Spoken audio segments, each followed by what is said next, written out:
Курман айттын эрежеси. Өлгөн жакындарды эстеп кайгы менен өткөрүү күн эмес, мусулмандар чогулуп майрамдачу күн.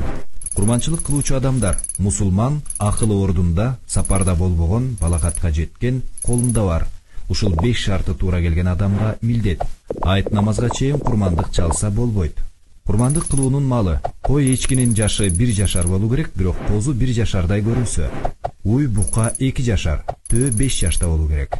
Ал эми мүйүзү түйүнөн сынып, 2 көзү же 1 көзү көрбөгөн же чолок мал. Кулагы же куйругунун 3төн 1 бөлүгү кесилген. Тиши жок же кулагы тубаса жок болсо курмандык кылууга болбойт. Малды союунун тартиби: бычак курч болуусу, 4 бутун байлап кыблага каратып коюу, башка малдын көз алдында сойбош керек. Бисмиллах Аллаху акбар деп тамагынан мууздоо. Мууздалган малды тезинен жүлүндөбөй туруу керек. Курмандык кылуунун адеби: курмандыкка арналган малдын сүтүн саап же жүнүн кыркып алууга болбойт. Эгер ошондой кылынса, наркын садака кылуу милдет. Ичинен бала чыкса, аны дагы союш керек. Курмандык кылган малдын эти уй же төөнө 7 адам кошулуп курмандык кылса, анын этин тараза менен так бөлүш керек. Союлган малдын этин 3кө бөлүп, өзүнүн үй бүлөсүнө, туугандарына, дос кошуна, тааныштарына, 1 бөлүгүн кедей кембагалдарга берген абзел. Союлган малдын этин сатууга болбойт. Бирөөгө сойдурса, анын акысына союлган малдын этинен же терисин берүүгө болбойт. Акысын өзүнчө берүү керек.